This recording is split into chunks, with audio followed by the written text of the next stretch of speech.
2부 시작합니다. 자, 여야 정당 의원이 정정당당하게 토론하는 당당 토론 시간입니다. 권칠승 더불어민주당 의원 오셨습니다. 안녕하세요. 네, 반갑습니다. 자, 김희정 국민의힘 의원 함께하십니다. 안녕하세요. 네, 반갑습니다. 네, 안녕하세요. 자, 먼저 여야 신임 원내대표 관련해서 먼저 좀 여쭤보겠습니다. 김병기 민주당 원내대표하고 송원석 국민의힘 원내대표 새로 이제 선출되신 두 분이 어제 처음으로 이제 상견례 서로 만났습니다. 어제 만남을 한번 보시고 앞으로 좀 대화가 잘 통할 것으로 보시는지 어떻게 좀 느낌을 받으셨습니까? 저는 뭐 두 분이 그래도 합이 잘 맞을 거라고 생각을 합니다. 네. 왜냐하면 이 두 분 다 직업 공무원 출신입니다. 아, 네. 네. 네. 또 삼선 의원이라고 하는 또 공통점이 네, 있고요. 이제 정부가 돌아가는 방식이라든가 또 공무원들이 일하는 방식 이런 거에 대해서 굉장히 익숙하고 또 공익적 관점에서 정책을 결정하는 이런 데 대한 훈련이 두 분 다 잘 되어 있는 분이라고 봅니다. 김병기 대표 같은 경우는 이제 이재명 대통령의 신임이 두텁고 또 상황 판단, 정보 분석 이게 아주 빠른 분이고 그리고 송원석 대표는 이제 기재부 차관까지 지낸 이제 고위공무원 출신이죠. 그래서 공무원으로서 실무자뿐 아니라 정무직까지 다 해봤기 때문에 또 전체적 또 기재부에 있었기 때문에 나라 살림 또 국가 정책 전체를 조망하는 그런 훈련이 아주 잘 돼 있는 분이라고 생각합니다. 뭐 정쟁이 있을 때야 뭐 어쩔 수 없이 뭐 다투겠지만 그 이외의 문제 뭐 국가 뭐 기조와 관련된 정책들 또 입법과 관련된 문제들 이런 문제들은 원만하고 그리고 또 합리적으로 처리해 나갈 것이다. 저는 그렇게 기대하고 있습니다. 김 의원님은 어떻게 좀 보셨습니까?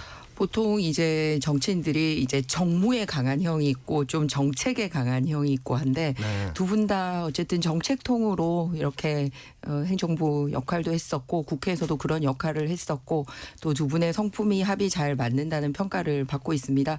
그래서 거는 기대가 크다는 말씀을 드리고요. 다만 그 개인적인 성품에만 이 국회 운영을 맡길 수는 없거든요. 네. 사실은 제도가 뒷받침되지 않으면 아무리 관계가 좋아도 이렇게 안정적인 국회 운영은 힘듭니다. 그래서 이 현재 국회가 그동안 봉착했던 거는 뭐냐면 주요 상임위원회 자체를 과거 관례와 달리 이제 민주당이 일방적으로 다 가져가다 보니 그래서 늘 국회에서 이렇게 좀 파열음이 났던 것 같습니다.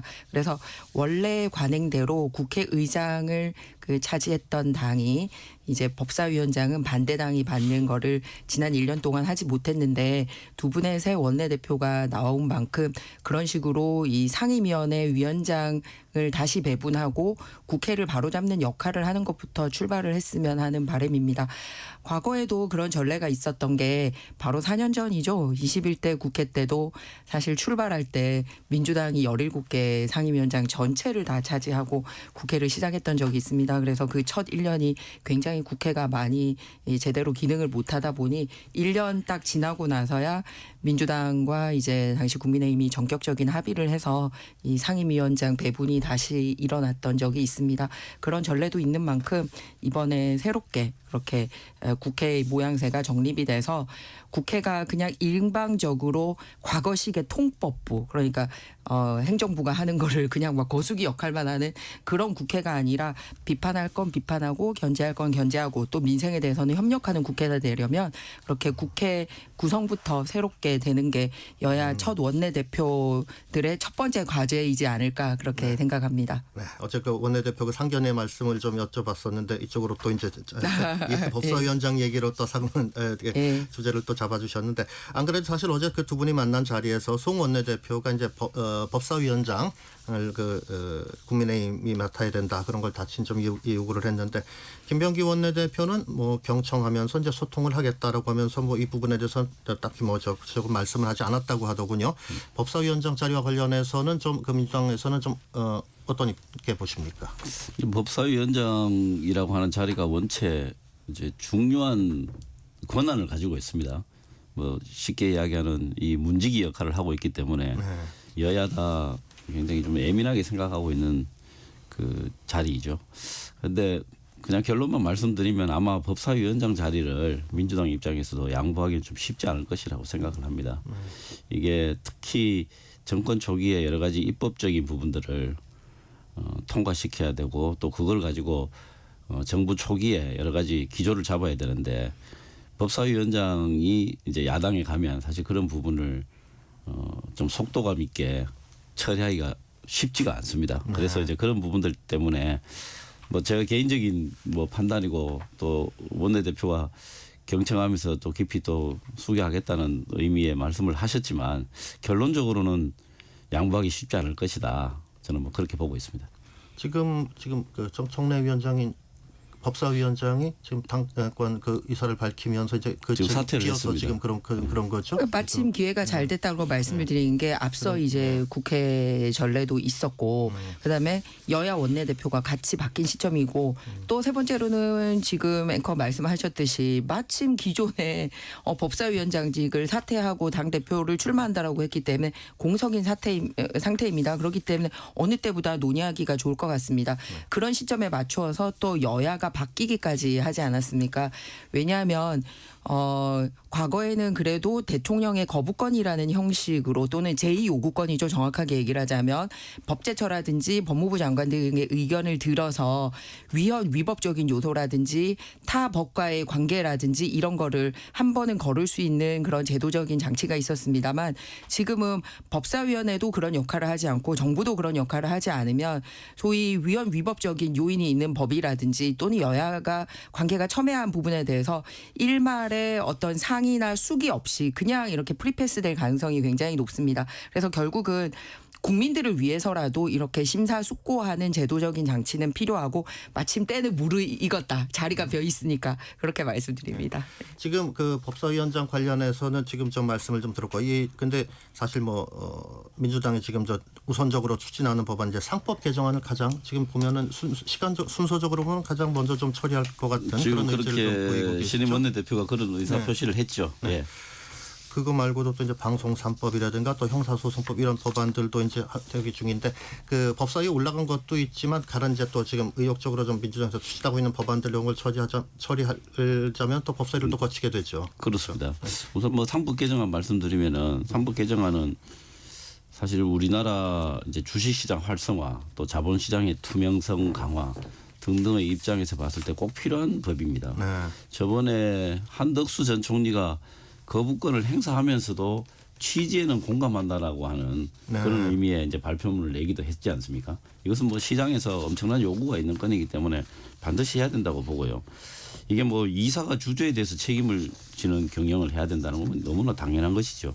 저는 뭐 이거 이외에도 지금 이제 전자주주총회라든가 또 집중투표제 강화하는 거 이런 것들은 저는 뭐 자본시장의 입장에서 본다면은 금융 실명제 이후에 최대 개혁이 될 것이라고 보고 이런 제도 개선을 통해서 우리나라의 자본시장이 좀 더 선진화될 것이라고 믿고 있습니다. 네. 지금 이 부분에 대해서 상법 개정에 대해서는 국민의힘에서는 좀 다른 입장이신 거죠? 아니요, 그렇지 않습니다. 그렇지 않습니까? 근본적으로 자본 시장의 투명성을 높이기 위한 제도 개선은 필요하다라고 취지는, 얘기를 했는데 네네. 어쨌든 지금 상법 개정안은 그걸 다 담고 있지 못하기 때문에 보완이 필요하다라는 입장을 밝힌 바가 있습니다. 왜냐하면은 현재대로라면 외국 투기 자본 개입이 상당히 우려가 되기 때문에 실제로 우리나라 투자자들, 개미 투자자들 보호하기보다는 외국의 거대 상업 자본에 우리 주식 시장이 잠실될 가능성이 굉장히 큰 위험성에 대한 이 보완 절차가 필요한 상황입니다. 그리고 이제 기업 경영의 자율성을 함께 보장하는 제도적인 보완 장치도 필요하기 때문에 그런 대안을 준비하고 있다는 말씀을 드리고요. 그리고 법사위원회가 이 상법 개정안 하나 때문에 그렇게 하고 있는 게 아니라 사실 그 이재명 대통령 처음 들어오자마자 했던 게 특검 법안이고 지금 현재는 소위 방탄법들이 줄줄이 대기를 하고 있지 않습니까? 그리고 상법 개정안 하는 날 사실은 대통령 이 재판 중지법도 같이 올리겠다라고 지금 하고 있는 상황이거든요. 그래서 일단 대통령으로 당선이 되면 그 전에 있었던 여러 가지 재판을 다 멈추게 하는 법안이라든지 현재 대법관 수만으로는 대법관을 믿을 수 없으니 대법관 수를 늘리는 법안이라든지 이렇게 사실은 그 대통령 셀프 방탄 법안을 줄줄이 준비를 하고 있기 때문에 그래서 법사위에 대해서 이렇게 목숨 거는 게 아닌가라는 생각이 있고요. 말씀드렸듯이 국회는 오랫동안 우리나라 처음에 설립될 때부터 지금까지 국회가 운영됐던 모양새 그리고 지금 현재 87년 헌법 이후에 국회가 운영됐던 모양새가 다 정립이 되어 있는데 그걸 모두 깨고 있는 게 현재 국회이기 때문에 국회가 상당히 이제 제 역할을 못 하고 있어서 여야 할 거 없이 같이 욕먹고 있지 않습니까? 그래서 그 첫 단추가 법사위원회를 통해서 균형을 맞춰라. 그리고 두 번째는 국회의장이 특정 정당의 소위 그 핵심 역할을 하면 안 되고 여야 모두의 목소리를 아우를 수 있는 중재 역할을 해야 된다. 이런 게 현재 국회에서 좀 부족한 부분인 것 같습니다. 이 부분에 대해서는 좀 통을 네. 반론이 조금 있어야 될 것 예, 예. 같습니다. 예, 우선 재판 중지법 말씀을 하셨는데요. 지금 우리나라 길거리에 나가 보면은 국민의힘에서 길거리 현수막을 엄청 많이 걸어놨습니다. 그 내용을 보면은 대통령이 되면 죄도 사라집니까? 뭐 이렇게 돼 있는 내용이 예, 이제 현수막이 아주 길거리 다 붙어 있는데요. 이거는 왜곡이고 선동입니다. 사실이 아닙니다. 이 죄가 사라지는 게 아니고요. 네. 대통령이 된다고 죄가 사라지는 게 아니고 내란과 외환 이외의 그 범죄에 대해서는 재판이 연기될 뿐입니다. 그래서 만약 그런 것들이 혐의가 있다면 대통령 임기가 마치고 나면 또 재판이 시작되는 겁니다. 그래서 이거는 죄가 사라진다 이렇게 하는 건 이건 선동이고요. 그다음에 법사위원장 건이지 않습니까? 법사위원장 건은 이렇게 좀 보시는 게 좋을 것 같습니다. 이거는 뭐 선택의 문제라고도 볼 수 있고 한 나라의 정치적 상황에 맞춰서 할 수도 있다고 볼 수는 있습니다. 그런데 근본적으로 보면 예를 들어 미국 같은 경우에는 다수당이 전체 상임위원장을 다 차지하는 방식으로 의회를 운영하고 있습니다. 그런데 우리나라도 이 국회 구성이라고 하는 것 자체가 민의 그 자체 아닙니까? 그래서 민의를 반영하고 다수당이 국회를 책임 있게 운영을 하고 4년 뒤에는 그 성과를 가지고 책임을 지는 것. 이게 사실은 민주주의 원리에 맞는 것이죠. 그런데 이제 어떤 특정한 권한을 갖고 있는 자리에서 그 권한을 가지고 민의와 다른 그 의석수와 다른 의사결정을 하도록 하는 것. 이게 이제 견제라는 의미로 미화시킬 수도 있지만 민의가 왜곡된다는 본질적인 문제가 있습니다. 그래서 이 부분에 대해서는 뭐 논의는 해봐야 되겠지만 기본적으로는 다수당이 책임을 지고 일을 할 수 있도록 하는 구조. 이게 우리나라 의회에서도 필요하다고 봅니다. 자, 이 부분 잠시만 네, 저도 반론이 필요한 게 그 제가 아까 대통령 재판 중지법을 비롯해서 이제 셀프 방탄법을 국회에서 통과시키려고 이제 줄줄이 준비하고 있다. 예, 제가 사라지지 않으면 다행이죠. 그런데 첫 번째 미루는 것도 문제지만 미뤄놓고서 사라지게 하려는 다른 법안까지 같이 준비를 하고 있기 때문에 그래서 문제 제기를 하는 겁니다. 예를 들면 공직선거법 같은 경우는 허위사실 유포죄의 조항을 이재명 대통령이 걸리는 조항을 그 기간 동안에 없애려고 하지 않습니까? 그러면은 설사 5년 뒤에 재판을 한다 하더라도 법이 바뀌었네 이런 식으로 하려고 하는 거고 두 번째는 당장 그 대북 송금과 관련돼서 이화영 7년 8개월 그 해서 공범이 들어가 있는 상황인데 그 공범이 내놓고 사면해달라고 촉구를 하고 있는데 만약에 그 중간에 그런 식으로 공범을 사면한다라든지 이렇게 보면 어떻게 보면 그건 거래거든요. 그런 식으로 해서 나머지 공범인 이재명 그 대통령이 5년 뒤에 재판받는데 영향을 준다라든지 그리고 마지막으로 확정 판결을 할 수 있고 이제 실제로 중요한 역할을 하게 되는 키워드가 어디입니까? 대법원이잖아요. 그런데 그 대법원의 대법관 수를 기존의 14명에서 30명이나 100명으로 본인이 임명하는 사람을 넣음으로써 5년 뒤에 설사 재판을 받게 한다 하더라도 본인에게 유리한 판결을 나올 수 있는 지형을 만든다라든지 그래서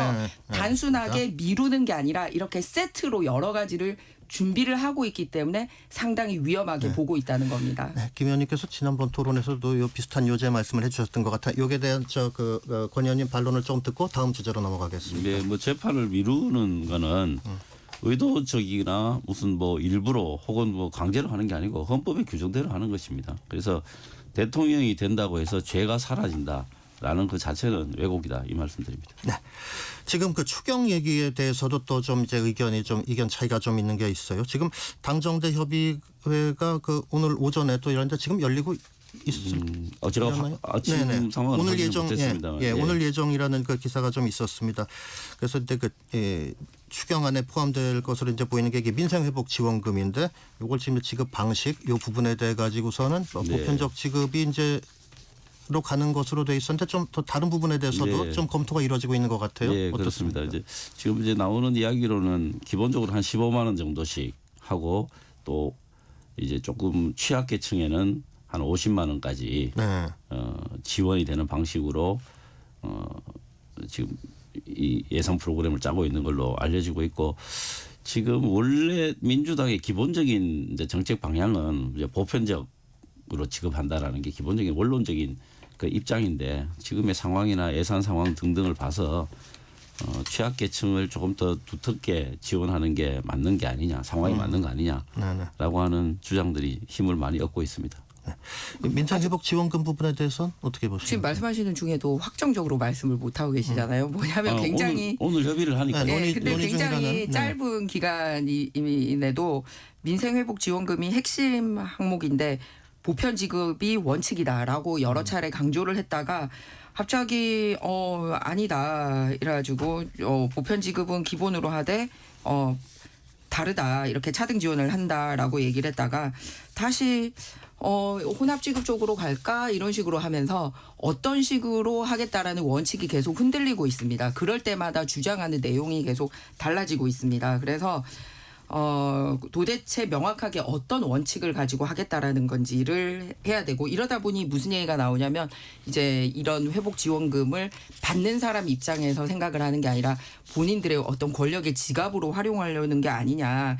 그렇기 때문에 명확하게 원칙을 세우는 게 굉장히 중요합니다. 그래야지 다음번에 받을 사람이나 소위 도움받을 계층이나 이런 사람들에 대해서도 미리 이 정부가 어떻게 하겠다라는 계획을 세울 수가 있습니다. 그리고 두 번째는 지급 형태에 대해서도 상당히 사람들이 관심을 많이 가지고 있는데요.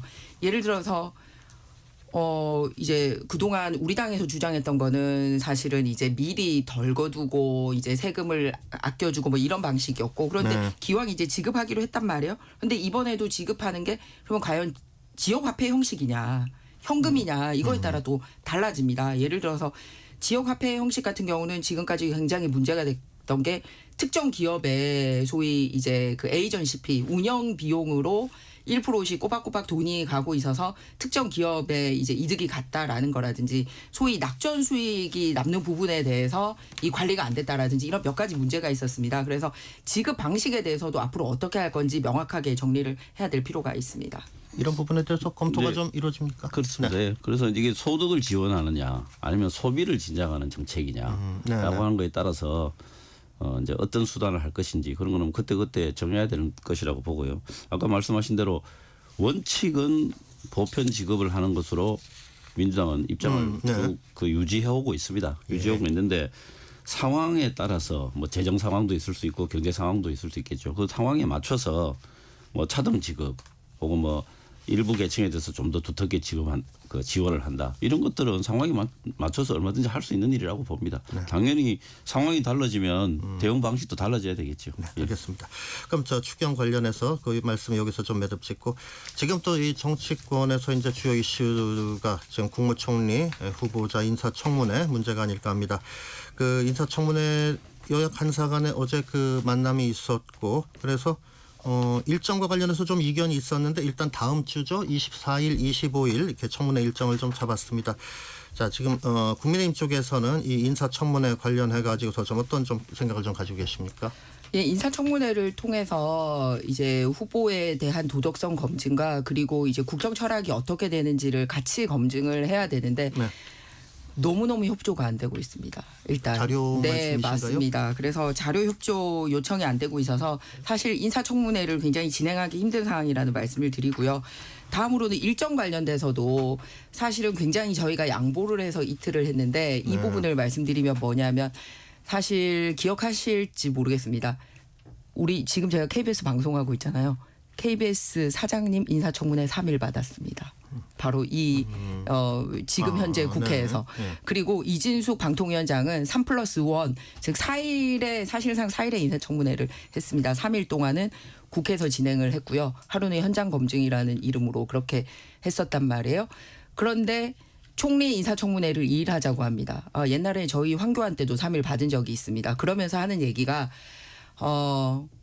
그냥 표결로 결정해요. 하기 싫으면 관둬요. 뭐 이런 식인 거예요. 그런 식으로 지금 앞서 제가 법사위원장 얘기했던 것도 마찬가지인데 그냥 꼬우면 표결해. 그럼 표결하면 판판이 민주당이 이길 게 뻔한데 국민 눈높이에서 협상할 수 있는 여지를 주지 않고 일방적으로 끌고 간다라는 말씀을 드립니다. 아울러서 저희가 자료 제출 요구가 그러면 원활하게 되면 인사청문회는 이틀만 해도 돼요. 왜냐하면 그 전에 충분히 자료를 통해서 오가고 이틀이나 3일이나 그날은 후보를 통해서 사실관계 확인만 하면 되거든요. 그런데 저희가 요청한 자료 중에서 단 2건만 제대로 답이 왔습니다. 뭐냐면 판결문하고요. 본인 정치자금법 위반 판결문하고 그다음에 사건 번호 정도만. 근데 이미 우리가 구해볼 수 있는 정도만 온 거지 실제 재산 형성 내역이라든지 통장 거래 내역이라든지 자금 조달 내역이라든지 출입국 기록이라든지 이런 거는 어떤 자료도 지금 협조를 안 해주고 있어서 상당히 인사청문 진행하는데 어려움이 있다라는 말씀을 드립니다. 지금 김 의원님께서 지금 청문회 또 일정과 또 자료 제출요 관련해 가지고서 지금 이런 말씀을 좀 해주셨는데 어떻게 요구에 대해서는 지금 어떻게 보십니까? 예, 뭐 인사청문회 또 항시 있는 일인데요. 뭐 김희정 의원님이나 저도 다 인사청문회를 해보기도 하고 받아보기도 한 입장이라 뭐 이런 상황들이 있다는 건 잘 이해를 하실 겁니다.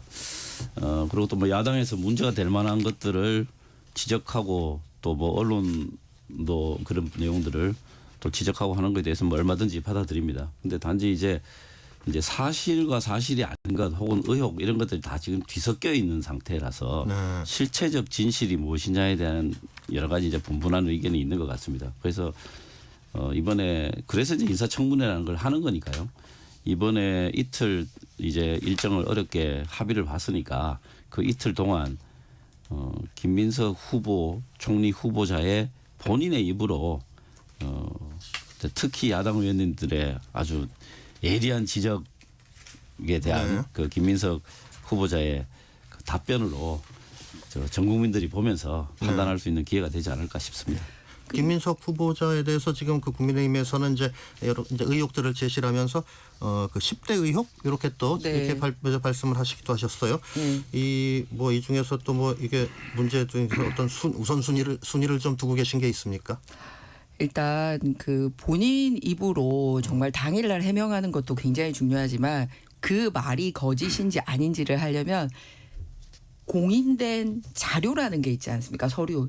내가 이렇다라고 소설을 쓰는 게 아니라 증명할 수 있는 자료라는 게 있는데 그 객관적인 자료를 주지 않고 있기 때문에 문제가 됐다. 그다음에 우선순위 여부를 떠나서 지금 뭐 10개 관련돼서 우열을 가리기 힘들 정도로 문제가 되는데 크게 요약하자면 일단 그 돈 관련해서 살아온 세월 내내 돈 관련된 실형도 2번이나 받았고 그리고 이번에 금전 거래라든지 이런 게 상당히 문제가 있다. 그래서 도덕성이 생명인데 그런 부분에 있어서 상당히 문제가 되고 있고 또 사실은 자녀 문제라든지 이런 게 굉장히 민감하지 않습니까? 요즘 그래서 그런 부분에 있어서 소위 아빠 찬스가 활용이 돼 있는지 아닌지 뭐 이런 부분이 있고요. 그리고 세 번째는 본인이 이제 쉬는 동안에 경력을 만든 그 경력이 실제로 만들 수 있는 가능한 경력이냐라는 부분 크게 3가지로 나눠볼 수 있습니다. 그런데 후보가 계속 답변을 회피하고 있는데요. 예를 들면 이런 거예요. 과거에 대해서도 SK로부터 현금 2억 원 받은 게 그냥 실무자가 영수증 누락했지 자기 억울하게 실형받았다라고 얘기를 하고 있는데 무슨 말씀은요. 2002년에 김 후보자는 SK로부터 쇼핑백에 든 현금 2억 원을 직접 받았습니다. 네. 그런데다가 그 당시에는 5만 원권이 없었어요. 그래서 그냥 쇼핑백 하나에 100만 원짜리 그러니까 1만 원짜리를 넣어야 되기 때문에 그 시연을 하면 3천만 원 좀 넘게 들어가는데 이게 소위 2억 원을 받으려면 쇼핑백 6개 이상을 본인이 직접 받았는데 그게 이제 실무진의 실수로 이런 식으로 넘겨서 옛날 일이니까 사람들이 기억을 못하나 이런 식으로 하는데 얼마인지 아세요? 킬로그램이 이거 2억 원어치 담으면 23.2kg입니다. 그랬던 거를 반성조차 하지 않고 이후에도 재차 3차 정치자금 문제가 벌어지고 있는데 자기는 억울하게 당했다라고 과거 걸 소환하면서 이번 거에 대해서는 해명할 자세가 안 돼 있어요. 그래서 지금이라도 말로 뭘 이렇게 자꾸 뭘 이렇게 넘어가려고 하지 말고 정확하게 거래 내역과 형성 내역, 통장 내역 이런 거를 주면 된다라는 말씀을 드리고 싶습니다. 네. 지금 이런 정치자금 의혹과 관련해 가지고서 그 김 후보자에게 제기된 부분에 대해서는 청문회 전이든가 아니면 또 청문회 과정에서 이렇게 충분히 좀 설명이 좀 될 수 있을 것으로 네. 봅니까? 특히 네. 그 SK 건 관련해서는 뭐 본인의 입장에서 보면 좀 해명하고 싶은 게 많이 있을 겁니다. 네. 정치자금 제도 자체가 그게 이제 20년이 넘은 옛날이라 제도 자체가 다릅니다. 제일 네. 큰 게 그 당시에는 선거 비용 보전이라는 제도가 없었습니다. 없었고 중앙당 후원회에서 받아서 지원하는 걸로 선거를 치르는 게 이제 기본적인 그 이제 제도였는데요. 그런 과정에서 이제 중앙당에서 보내준 걸로 보고 그에 대한 이제 그 영수증이라고 하는 어떤 그런 행정 절차를 이제 빠뜨린 건데요. 이 부분에 대해서는 본인의 자세한 설명을 좀 들어볼 필요가 있다고 봅니다. 그리고 페북에 본인이 이제 이런저런 이 부분에 대한 이제 설명을 자세하게 했던데 뭐 제가 볼 때는 상당히 좀 이해되는 부분도 있습니다. 그리고 또 이 부분에 대해서는 법적 책임을 이미 다 졌습니다. 본인이 법적 책임을 졌기 때문에 또 추징금 이런 것도 다 성실하게 납부를 했고 그렇기 때문에 그 과정이 과연 전체 다 그 이제 영수증을 발행하지 않았다 하는 그 전체 다를 후보가 책임질 문제였는지 그 상황에 대해서 좀 자세히 들여다볼 필요가 있고 또 사적으로 자기가 개인적으로 쓴 게 아니기 때문에 그런 부분도 좀 감안할 필요가 있지 않나 그렇게 생각합니다. 지금 필요한 게 반성인데 자꾸 이런 식의 나오고 있으니까 문제가 된다는 겁니다. 반성은 당연히 하고요. 기부금 처리가 불가능하다라고 이미 SK 쪽에서 김민석 후보한테 당시 얘기를 했고요. 그리고 또 있습니다. 지금 계속 이 수상한 돈줄에 등장하고 있는 강신성 씨가 이번에 처음 등장하는 게 아니라 바로 두 번째 정치자금 문제에 있어서인데요. 차명 계좌도 동원이 됐었고 홍콩 달러, 미국 달러 가리지 않고 다 받은 게 드러났었습니다. 그런데 그때 이렇게 문제됐던 강신성 씨하고 다시 지금 저희가 인사청문회에서 문제 제기하고 있는 게 수상한 돈 거래를 실형을 받고도 계속 해오고 있다라는 겁니다. 그래서 이 과거에 실형을 받았던 것으로 반성에 끝나지 않고 계속되고 있다라는 건데요. 뭐냐면은 빌렸다라고 얘기하고 있잖아요. 빌렸다라고. 그러니까 과거에 이렇게 두 번씩이나 본인이 정치자금 때문에 곤욕을 겪어서 그런지 빌린 형태로 했습니다만 대부분 이 강신성 씨하고 관련이 있거나 또는 빌린 돈은 갚지도 않고 김민석 후보에게 계속 후원금을 내는 이상한 형태가 유지가 되고 있어요. 그리고 이들하고의 이 대목에 관계가 대해서 그러면 권 의원님 말씀을 듣고서 여기까지 뭐, 하고서 또 정리를 좀 해야 될 것 같습니다. 뭐 기본적으로 김민석 후보자가 더 좋은 모습을 보여주지 못해서 죄송하다라는 입장을 기본적으로 깔고 하는 이야기입니다. 그래서 반성하지 않는다든가 뭐 그런 태도가 아니라는 말씀 분명히 드리고 지금 말씀하시는 그런 내용들은 청문회 현장에서 자세히 한번 들어보도록 하겠습니다. 아니요. 청문회 가기 전에 저희한테 자료를 제출하지 않으면 청문회 자체가 무용해진다는 말씀입니다. 네, 자, 또 저 자료를 또 강조를 하셨는데, 자, 전격 시사 2부. 네, 일단 여기서 하고요. 이게 너무 과열이 되면은 정정당당한 당당 토론이 아니라 이 저격하는 탕탕 토론이 될 수가 있어요. 거기까지는 가지 않도록 조금 이렇게 진정을 해주시고 이 당당 토론 이어지는 3부에서 계속하도록 하겠습니다.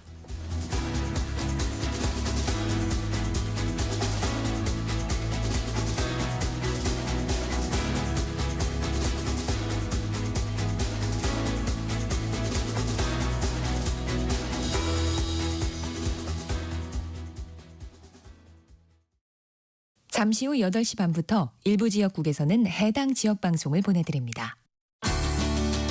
워렌 버핏은 가치 투자, 필립 피셔는 성장주 투자, 피터 린치는 장기 투자. 방법은 달라도 목표는 하나. 성기영의 경제쇼가 성공의 길로 안내합니다. 깊이 있게, 명쾌하게, 지금 이 시대 경제에 관한 모든 것을 알려드립니다. 평일 오후 4시 5분 성기영의 경제쇼와 함께하십시오.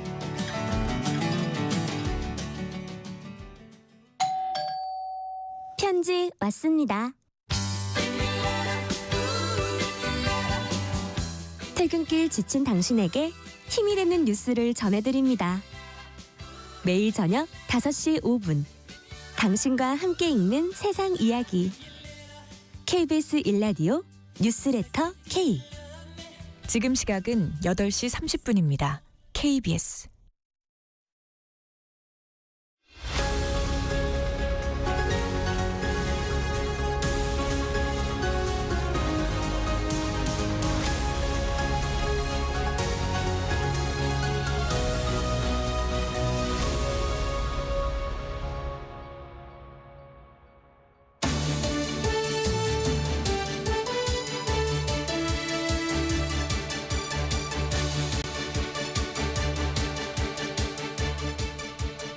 전격 시사 3부 이어가겠습니다. 당당 토론 아까 하다가 조금 이제 휴식 시간을 갖고 이제 다시 이어가도록 하겠습니다. 이번에는 잠깐 그 나라 밖으로 한번 시선을 좀 돌려보겠습니다. 이재명 대통령이 G7 정상회의에 참석해서 이제 초청 우리나라와 같이 이제 초청을 받아 참석한 다른 나라들과 또 정상회담을 가졌습니다. 트럼프 대통령과의 회담은 좀 불발이 됐습니다만은 일본의 총리와의 회담은 성사가 됐고 지금 뭐 속보가 조금씩 들어오고 있는데요. 어떤 그 미래지향적으로 이제 협력을 하자는 취지의 그런 얘기가 좀 들어왔습니다. 다자간 무대를 통해 가지고서 이제 국제 무대에 이제 다시 좀 우리나라가 이제 외교가 국제 무대에 다시 좀 복귀했다 그런 평이 좀 있었는데 이번 G7 정상회의 지금 좀 참석을 어떻게 좀 말씀을 하실 수 있을까요? 이번에 이제 한미 정상회담이 불발된 거는 뭐 안타까운 일이긴 합니다. 그거는 좀 빨리 하고 서로 상견례라도 하는 게 좋다고 봅니다. 근데 뭐 뜻하지 않은 사정으로 이제 뭐 양해를 구하고 트럼프 대통령이 급거 귀국하는 바람에 이제 뭐 무산이 됐지만 저는 이렇게 봅니다. 그렇지만 그 정상회담은 빨리 하는 게 좋지만 이 관세 협상이나 무역 협상은 저는 그렇죠. 오히려 이번에 이야기가 안 된 게 국익에는 훨씬 도움이 된다고 저는 오히려? 판단. 네. 예, 훨씬 도움이 된다고 판단합니다. 일본도 미국과 사실상 제가 봤을 때는 일본이 시간 끌기 작전을 하면서 지금 주변의 다른 나라와의 상황들을 좀 보겠다라고 하는 입장으로 저는 판단하고 있습니다. 특히 한국과 미국과의 협상 관계를 보지 않을까 싶습니다.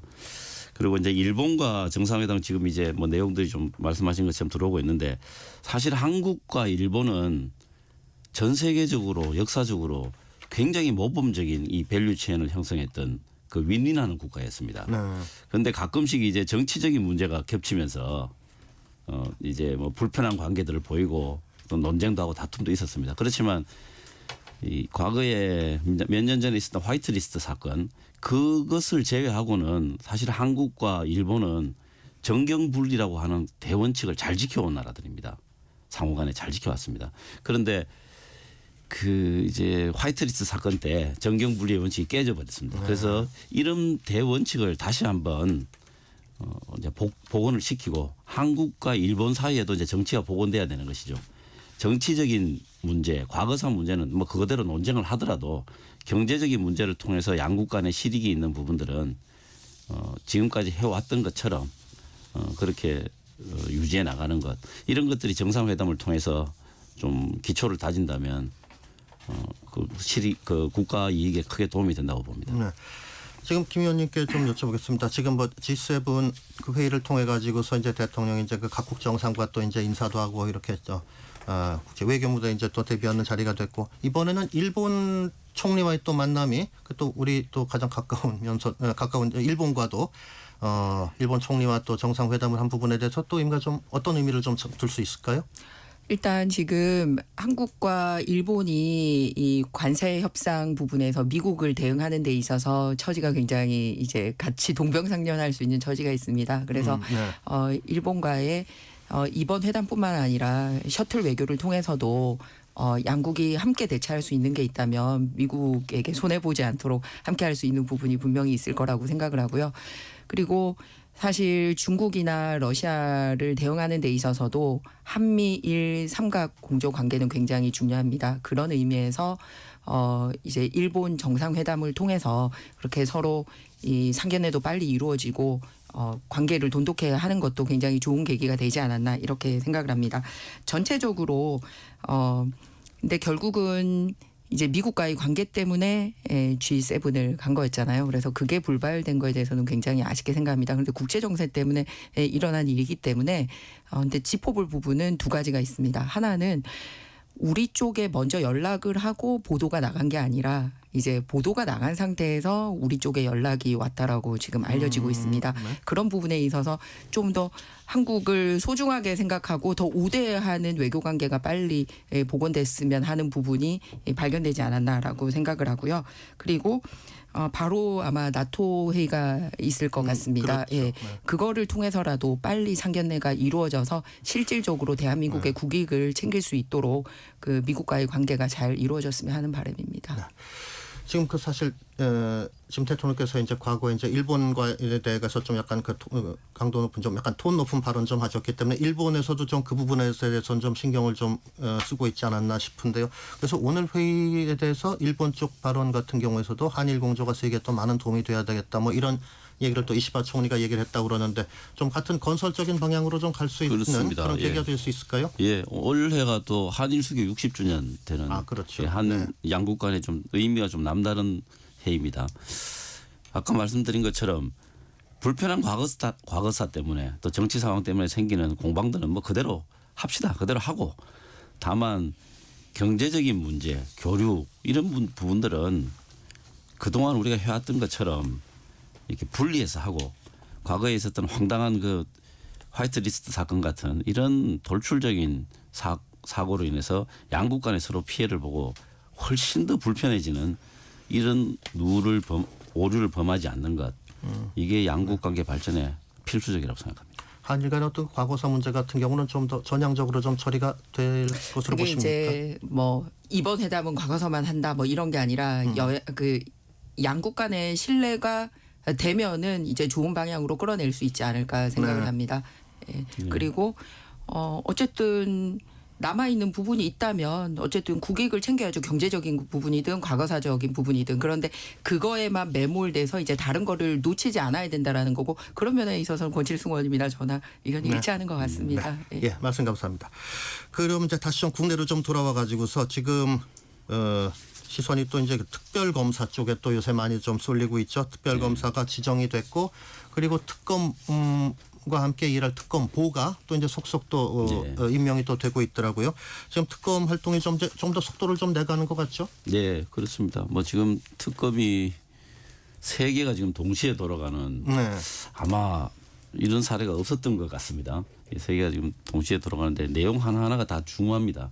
그중에서도 특히 내란 특검은 뭐 정말 중요한 이 민주주의의 근간을 파괴한 헌정 질서를 완전히 파괴한 그 내용에 대한 수사이기 때문에 신속하게 이루어진다는 게 제 생각이고요. 왜 또 신속하게 이루어져야 되느냐 하면 지금 뭐 비화품 문제라든가 등등 때문에 증거 인멸에 사실은 의심들이 많습니다. 여러 가지 정황들이. 그렇기 때문에 신속한 수사 또 그걸 통해서 지금 현재 또 구속 기간이 또 만료되면서 그 주요 임무 종사자들이 아무 조건 없이 석방될 가능성이 지금 있습니다. 그래서 이런 부분들도 방지해야 되는 상황들이라 특검이 빨리 그 진용을 갖추고 수사에 돌입하기를 바라고 있습니다. 지금 김 의원님 이 특검 활동 지금 또 내란 특검도 얘기를 좀 해주셨는데 특검 활동에 대해 가지고 특검이 지금 이제 점점 속도를 내고 이제 지금 준비 단계가 지금 가속화되고 있는데 앞으로 이거 특검 활동에 대해 가지고서 지금 수사 관련해서 지금 어떻게 좀 보고 계십니까? 제가 앞서 말씀을 드린 적이 있는데요. 특검에서 다루고자 하는 항목들 다 중요하고 국민들에게 사실관계가 밝혀지는 것도 굉장히 중요합니다. 그런데 그게 이제 검찰 수사 방식이라든지 또는 국회에서의 여러 가지 조사 방식이라든지 이렇게 드러날 수 있는 방법이 있는데 이제 특검이라는 초유의 방식 그것도 직원을 577명이나 동원을 하고 그리고 예산도 뭐 400억 500억대 들여서 이 정권이 바뀌자마자 여기에만 모든 국정의 동력을 삼키는 방식으로 진행되는 것은 굉장히 잘못됐다. 그리고 두 번째는 이제 위헌적인 요소 있다라고 말씀드렸습니다. 이번에 특검 임명됐습니다만 다 야당 제1야당은 아예 추천조차 못했고요. 여당이 추천하는 특검과 그리고 여당이랑 늘 부역이라는 단어 잘 쓰는데 저 여기서 부역이란 말 쓰겠습니다. 함께 하고 있는 조국혁신당 추천 그 특검으로 임명을 해서 여기에 소위 국정의 여러 가지를 삼키려고 그렇게 하고 있단 말이에요. 그렇기 때문에 단순하게 진실 규명 차원에서 끝나는 게 아니라 이제 별건 수사라든지 인지 수사 등을 통해서 공안 정국, 사정 정국 이런 식으로 끌고 갈 위험성이 상당히 있다라는 말씀을 드립니다. 그래서 진실 규명과 이런 식으로 공안 정국, 사정 정국 그리고 뭐 숙청 이렇게 끌고 가는 거는 상당히 차이가 있다는 말씀 거듭 드립니다. 전국의 전 관계에 대해서 좀 우려를 좀 표명을 하셨는데 수사 방향에 대해 가지고서는 좀 어떻게 보세요? 수사 방향은 뭐 아직은 알 수가 없죠. 특검이 정하겠죠. 그거는 뭐 특검이 자율적으로 하겠죠. 그런데 지금 말씀하신 것처럼 뭐 야당 입장에서 보면 좀 불편할 수도 있습니다. 특검에 대한 추천권이 없었기 때문에. 그런데 사실 이 지금 최혜병 사건이나 김건희 여사 그 사건에 대한 특검은 이미 몇 년 전에 했었어야 되는 일입니다. 이걸 미루었던 것이고 그동안 거부권을 통해서 막아왔던 거 아닙니까? 그다음에 그렇기 때문에 그다음에 내란 사건 자체는 그 당사자가 대통령이기 때문에 그 범여권에 특검 지명권을 준다는 것 자체가 그 자체가 모순입니다. 그렇기 때문에 이 부분에 대해서는 형식만 보면은 제1야당에게도 특검 지명권을 줘야 되지 않느냐 이렇게 주장할 수가 있지만 내용상으로 봐서는 전혀 그렇게 할 수 없는 상황이다라고 말씀드립니다. 모든 게 이례적이라는 말씀만 드립니다. 네. 예, 그리고 자칫 잘못하다가는 이게 그 별건 수사나 이런 부분은 국제인권 협약에도 이 배치가 되는 조항이거든요. 그래서 그런 문제 제기가 있습니다. 학계에서도. 그런 거는 특검이 잘 알아서 할 네, 네. 것이라고 봅니다. 그러면 이 질문 한 가지 드리면서 이번 당당 토론 오늘은 좀 마무리를 해야 될 것 같습니다. 그 정부에서 이제 지금 현 정부가 이제 국정기획위원회가 출범을 했고요. 조직 개편, 정부 조직 개편을 최우선 과제로 추진하겠다 이렇게 했습니다. 지금 대전 그 정부 조직 뭐 그 기재부, 검찰 이쪽에 대해서 개편안이 좀 나올 것 같은데 이런 걸 좀 그래서도 좀 정부와 좀 그 같이 좀 호흡을 좀 맞추십니까? 뭐 아직 이제 정부하고 합의된 내용은 아니다라는 거. 네. 그걸 뭐 전제로 말씀을 드리면은 기재부 같은 경우에는 이제 과거에 노무현 대통령 때처럼 기획예산처와 재정경제부로 나누는 것. 그다음에 금융 관련해서는 이제 금융 감독 기능을 이제 금융 소비자 보호처 금소처에다가 넘기는 것. 그다음에 기후에너지부 신설 이런 문제가 또 그런 기후에너지부가 생기게 되면은 산업부나 환경부도 자연스럽게 좀 영향을 받을 것으로 보이고요. 그다음에 검찰 같은 경우는 이제 공소청, 중수청 그리고 국가수사위원회를 기본적인 틀로 나눈다. 그 기능들을 나눈다라고 하는 이야기들이 지금 그 논의가 되고 있습니다. 소위 힘 있는 부서에 대한 권한을 좀 이렇게 좀 분산을 한다, 해야 된다. 뭐 이렇게 기재부 또 검찰 이런 부분에 대해 가지고서 이런 개편에 대해서는 좀 어떻게 보십니까? 단순하게 분산하는 거를 넘어서서 대통령실로 상당히 많은 걸 가지고 가려고 하죠. 인사 검증이나 뭐 이런 부분은 사실 앞서 우리가 여당 시절에 그거를 대통령실에서 가지고 있던 거 이제 법무부로 보냈었고 그리고 기획예산처 업무도 대통령실이 직접 관여한 적이 없었는데 지금 그 모든 업무를 대통령실이 직접 공식적으로 가져가겠다는 거지 않습니까? 그러니까 사실은 부처 간의 업무 분산보다는 대통령실 강화로 보는 게 더 적당하다는 말씀을 드리고요. 그 정해진 이야기가 아닙니다. 예, 근데 지금 그 안으로 총리실에 간다는 의견도 있고 그렇습니다. 예, 그래서 어쨌든 검토 중이라는 조정을 하면서 자꾸 이런 얘기가 새어 나오고 있는 게 상당히 위험한 발상이다 말씀을 드리고 싶고요. 그리고 두 번째는 국정기획위원회가 여러 가지 업무 부처 편성하고 하는 데 있어서 아니 저희가 비록 선거에는 졌지만 국민의힘에서 내건 정책 중에서 함께 살펴볼 만한 거는 수용하는 그런 국정기획위원회가 됐으면 합니다. 예를 들어서 AI에 대한 목표 지점은 똑같은데 데이터 센터 같은 거를 하기 위해서 사실 에너지 문제가 굉장히 시급하단 말이에요. 그런데 그거는 환경부 강조하겠다라고 하면서 어떻게 할지에 대한 대안을 못 내고 있어요. 그래서 이런 에너지 문제라든지 원자력 문제라든지 이런 거는 저희가 제출했던 부분에 대해서도 함께 검토하는 그런 포괄적인 국정기획위원회가 되었으면 합니다. 그 무쟁점 정책에 대해서는 여야 같이 하는 게 좋다고 네, 봅니다. 저 차이가 적은 부분에 대해서는 같이 논의하는 그런 것도 한번 추진하면 좋겠다는 말씀이었습니다.